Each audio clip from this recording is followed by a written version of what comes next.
The Legend of Zelda Breath of the Wild is one of my favorite games of all time, and while the reasons for that are a video for another day, I wanted to know how fast I could beat the game since its sequel is coming out soon.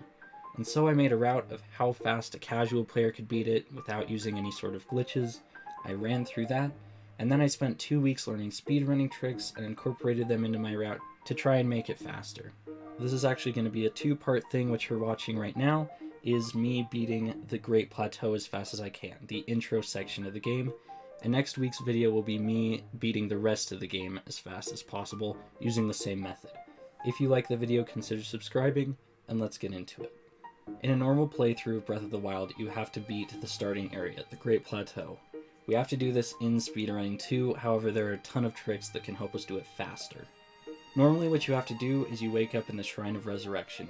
You have to go through a few terminals, which takes a couple of minutes, and then you're kind of let out into the world. From there, you're asked to go raise this tower out of the ground, and then once you do that, an old man tells you to go to a shrine and get the treasure out of it.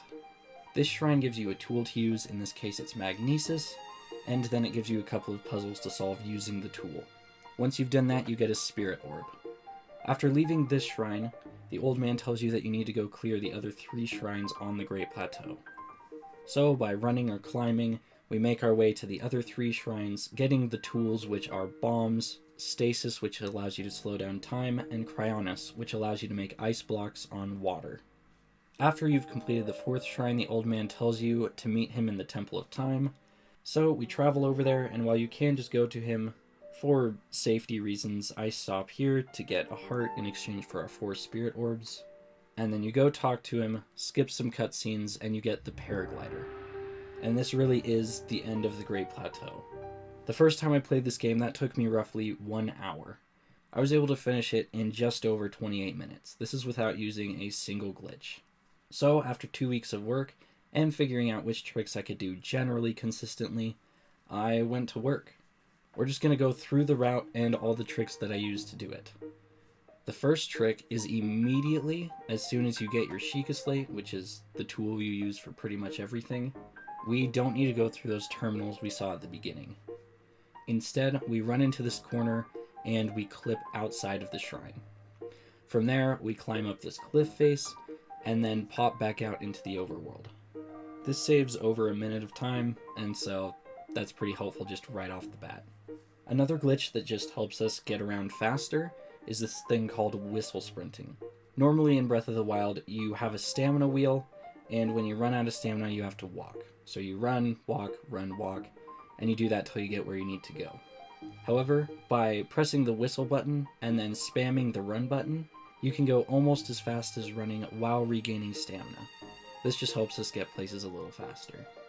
The next thing we're going to do is we're going to go to the Temple of Time. From here we're going to use a trick called BLSS. I think that stands for Bow Lift Smuggle Slide, where essentially we're going to do a few things to make sure that Link should be holding a bow and a pot in his hand when he shouldn't.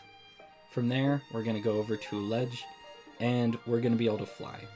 I'm going to keep it pretty simple so that I don't bore anyone with the technical setups or anything, but this is actually pretty insane.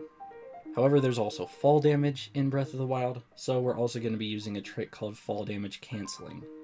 And that just makes it so that we don't take fall damage. It's pretty simple. You just throw a weapon, and then while the weapon is in the throwing animation, you unequip your shield. It's pretty simple. But you may be wondering, why are we at the shrine? And the reason is, we're not actually going to the tower for this. Instead, we're going to be using very specific setups to go through the shrine walls. Now what that'll do, you'll see here I do a shield jump, and for 2 frames Link snaps to the side. We're going to be abusing that, and we're going to be shield clipping through the shrine walls. So for this first one, there are 2 walls we need to clip through. This first one, we do a shield jump, unequip our shield, Link snaps backwards, and then snaps into the wall. So now we're inside, and then we do the same thing to this second wall. And then from there we just go down into the shrine. We're going to be doing this for all 4 shrines on the Great Plateau, and that's because we can't activate the terminal because we didn't get the tower. In theory, this saves a couple of minutes, but because I'm not quite as consistent at it, I lost time at a couple of shrines trying to do it. specifically shrines that happened in the cold. I had to get like first try, or I would have to reset so I don't die. And on top of that, I'm working with limited shield durability, and since I need to clip through all 4 before my shield breaks, I was definitely loading the save just to make sure that my shield wouldn't break. Once we're in the shrine, you'll notice we went to bombs first, and this is for a couple reasons. The first one is that we can use a really cool trick called a wind bomb.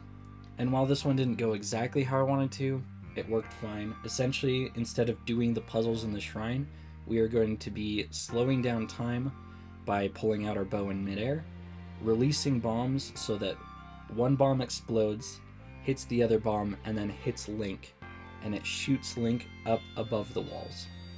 That way I can just run to the end without having to go through all of the puzzles. And while the wind bomb is less useful on the Great Plateau for the route I'm doing, we were also able to use it for the Cryonis Shrine. We're able to just bomb our way from the start to the end. So now that we're done with that shrine, the old man talks to us, and then we can find out what the other use for bombs are. The other use is that we can do BLSS's here, bow lift smuggle slides. Instead of using a pot, we can use bombs, and we can just fly around wherever. In many scenarios, I didn't really have a good setup, and so I just didn't use it. But for instance, right here after the Magnesis Shrine, I was able to just quickly set up the glitch and then fly across this hole. And we're moving so much faster than walking, so the fact that I had to stop for like 10 seconds to set it up is no big deal. Unfortunately, I didn't have any good setups for a lot of the larger sections of walking, which is a little bit disappointing, but I only had 2 weeks to try and figure out this route, so we did have to do a lot of walking in this route. However, in the end, we were able to finally get the paraglider at around 28 minutes and 25 seconds. Technically speaking, this is slower, and I lost several minutes to just tricks that I was trying to do, and I just had to keep resetting. For instance, getting into the Cryonis Shrine was a disaster. So while I could be faster, trying to use tricks I wasn't consistent at definitely slowed me down just a little bit. So for right now, it looks like just trying to run through the game casually is probably the way to go. But let's figure out what happens next week as we try to complete the rest of the game. Thank you guys so much for watching, subscribe if you haven't already, and I hope you have a fantastic day.